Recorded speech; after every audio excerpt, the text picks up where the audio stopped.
Oxford union के अंदर पाकिस्तान के डिफेंस मिनिस्टर और भारत के मिनिस्टर फॉर एक्सटर्नल अफेयर के दरमियान एक मुज़ाकरा होने जा रहा है, टकरा होने जा रहा है कश्मीर के हवाले से कि क्या कश्मीर को आजाद होना नहीं चाहिए। ये पाकिस्तान के वजीर दफा ने क्लेम किया है कि मुझे इन्वाइट किया गया है और मेरे मुकाबले में जो आ रहे हैं वो भारत के जयशंकर आ रहे हैं। आपको लगता है जयशंकर आएंगे? मुझे तो बड़ा मुश्किल लगता है। क्या डॉक्टर जयशंकर इस बात के लिए तैयार हो जाएंगे कि वो हमारे डिफेंस मिनिस्टर ख्वाजा आसिफ के साथ कश्मीर को लेकर डिबेट करें? मुश्किल लग रहा है, बहुत ही मुश्किल लग रहा है, क्योंकि जाहिर है कि इस वक्त इंडिया पाकिस्तान के जो रिलेशंस चल रहे हैं उसमें नहीं लगता कि कोई भी जो है वो बात करने के लिए भारत से, पाकिस्तान के किसी मिनिस्टर से बात करने के लिए भारत से कोई तैयार होगा। अगर देखा जाए तो डॉक्टर जयशंकर साहब I think so he is on the top. बैरूनी मुल्क इंडिया के दोस्तों और दुश्मनों से निपटने का जो तवील तजुर्बा रखने वाले एक सीनियर सियासतदान का माने कि इंडिया का असर रसूख महदूद हो गया। वो कहते हैं सिर्फ पाकिस्तान ने भारत के साथ सिफारती ताल्लुकात में कमी लाई है जबकि तिजारती ताल्लुकात खत्म कर दिए हैं। सवाल यह है कि पाकिस्तान आलमी दुनिया को कैसे भारत के खिलाफ कोई अमली इकदाम उठाने पर मजबूर कर सकता है। डॉक्टर जयशंकर साहब ने नहीं वहां पे आना, लेकिन मैं एक एडवाइस जरूर भेजूंगा फॉरेन अफेयर जो डिपार्टमेंट है कि तैयारी अगर आने का प्रोग्राम बन जाए तो तैयारी के लिए ख्वाजा साहब की 2-4 तकरीरें नेशनल असेंबली की जरूर सुनते उनकी तकरीरें आधी पंजाबी में होती है जी, तो अंग्रेजी बोल लेंगे तार साहब? वो इतनी लंबी सारी डिबेट हुई, फॉर एग्जांपल अगर 1 मिनट के लिए हम ये सोच लें कि ये डिबेट होगी, तो इसका तो पाकिस्तान में कई लोगों से मेरी बात हुई है और उनका कहना ये है कि डॉक्टर जयशंकर जो है वो कुछ ही देर में ख्वाजा आसिफ साहब को हो सकता है कि चित कर दें। जी हाँ, ये खतरा भी मौजूद है। तो मेरा ख्याल है कि ख्वाजा साहब को जरा अवॉइड ही करना चाहिए कि वो डॉक्टर जयशंकर से कश्मीर के ऊपर कहीं भी जो है वो डिबेट करें। इंटरेस्टिंग बात है। अगली बात जो हम करना चाहेंगे चीमा साहब, ऑक्सफोर्ड यूनिवर्सिटी में डॉक्टर जयशंकर साहब और ख्वाजा आसिफ साहब सुना है कोई कॉमेडी प्रोग्राम करने की तैयारियां कर रहे हैं। अब डॉक्टर जयशंकर जो है सारी जिंदगी, और पीएचडी डॉक्टर, मजे की बात है, उनका पीएचडी है चीमा साहब, सारी उम्र वो बंदा डिप्लोमेट रहा है, स्कॉलर है, किताबें लिख चुका है।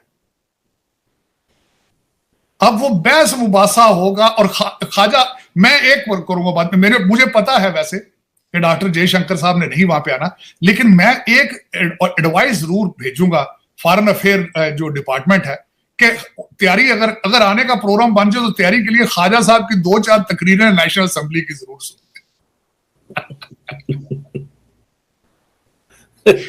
उनकी तकरीरें आधी पंजाबी में होती है जी, तो अंग्रेजी बोल लेंगे तार साहब? वो इतनी लंबी सारे 1.5-2 घंटा क्या पता, हो सकता है कि मत कारी जान, लेकिन एक वीडियो में उनको जरूर दिखाएं कि वो सियालकोट के पास एक नहर के ऊपर कच्छा पहनकर छलांग भी लगा रहे एज ए डिफेंस मिनिस्टर। तो चीमा साहब वो बड़ा इंटरेस्टिंग आपने बात बताई है कि वो एक कॉमेडी शो होगा। मैं तो कहता हूँ दोनों कंट्रीज के एंटरटेनमेंट के लिए वो होना चाहिए कि ख्वाजा आसिफ पूरी जिंदगी मेंबर रहा है पार्लियामेंट का, 30-40 साल उसके पास तजर्बा है, फॉरेन मिनिस्टर रहा है, डिफेंस मिनिस्टर रहा है, कुछ ना कुछ तो तार साहब उनके पास टीम भी तैयार करने वाली होगी। ऐसी बात तो नहीं है ख्वाजा आसिफ टफ कंपटीशन दे सकते हैं डॉक्टर कंपटीशन में टीम की और तैयारी की जरूरत होगी। डॉक्टर जयशंकर को ख्वाजा साहब तैयारी की जरूरत ही नहीं, वो तो ऑटोमेटिक में। चीमा साहब, पाकिस्तान की कैबिनेट में सुना है कि जिसको खुडे लाइन लगाना होता है उसको डिफेंस मिनिस्ट्री दे दी जाती है। पहले वो आपके खटक साहब थे जो नजर ही नहीं आते, जो परवेज खटक साहब थे ना, वो मिनिस्टर थे, तो बड़े बिजार थे। वो कहते थे इसमें ना कोई इख्तियार है ना पैसे है इस मिनिस्ट्री ਦੇ ਵਿੱਚ, ਇੱਥੇ ਦੇ ਭਾਣ सिर्फ ਕਹਿੰਦੇ ਮੈਨੂੰ तो रखे अंगूठे लाने वास्ते। लेकिन चीमा साहब इंटरेस्टिंग फैक्टर है, कहा यह जा रहा है कि ऑक्सफोर्ड में जो एक डायलॉग होगा, यानी कि डॉक्टर जयशंकर और उनके साथ साथ हमारे जो डिफेंस मिनिस्टर है ख्वाजा आसिफ साहब, उनका नाम काफी लिया जा रहा है और कहा यह जा रहा है कि ये दोनों जो है वो हो सकता है कि डिबेट करें कश्मीर के ऊपर। अब क्या डॉक्टर जयशंकर इस बात के लिए तैयार हो जाएंगे कि वो हमारे डिफेंस मिनिस्टर ख्वाजा आसिफ के साथ कश्मीर को लेकर डिबेट करें? मुश्किल लग रहा है, बहुत ही मुश्किल लग रहा है, क्योंकि जाहिर है कि इस वक्त इंडिया पाकिस्तान के जो रिलेशंस चल रहे हैं उसमें नहीं लगता कि कोई भी जो है वो बात करने के लिए भारत से, पाकिस्तान के किसी मिनिस्टर से बात करने के लिए भारत से कोई तैयार होगा। लेकिन बात सारी ये है कि डिबेट होगी क्या, और अगर डिबेट हुई, फॉर एग्जांपल अगर 1 मिनट के लिए हम ये सोच लें कि ये डिबेट होगी, तो इसका तो पाकिस्तान में कई लोगों से मेरी बात हुई है और उनका कहना ये है कि डॉक्टर जयशंकर जो है वो कुछ ही देर में ख्वाजा आसिफ साहब को हो सकता है कि चित कर दें। जी हाँ, ये खतरा भी मौजूद है। तो मेरा ख्याल है कि ख्वाजा साहब को जरा अवॉइड ही करना चाहिए कि वो डॉक्टर जयशंकर से कश्मीर के ऊपर कहीं भी जो है वो डिबेट करें, या तो जी ऑफ कैमरा करें ताकि किसी को पता ही ना लगे, और जब आप बाहर आए तो आप आके कहें कॉन्फ्रेंस रूम से कि जी मैंने ये कह दिया, और वो जवाब ही ना दे पाए, तो फिर शायद आपकी थोड़ी बहुत इज्जत रह जाए। लेकिन अगर आपने कैमरा के सामने बात की और लोगों ने देखा और लोगों ने पता लगा लिया कि आपके पास कोई वैलिड पॉइंट नहीं है कश्मीर के ऊपर, तो डेफिनेटली यहाँ पर बात थोड़ी गड़बड़ा जाएगी। जहां तक मुझे मालूम है या मैं लोगों से बात करती हूँ, तो कई बार पाकिस्तान की तरफ से ये कहा गया कि जी 370 को वापस लाया जाए। अभी रिसेंटली भी ख्वाजा आसिफ साहब ने एक टीवी चैनल पे बैठकर हामिद मीर साहब जो हमारे यहाँ के जर्नलिस्ट हैं, टीवी एंकर हैं, उनके साथ यही बात की कि 370 जो है वो आ जाना चाहिए, और अगर कांग्रेस की हुकूमत आई कश्मीर में तो डेफिनेटली 370 जो है वो आ जाएगा। लेकिन बात सारी ये है कि 370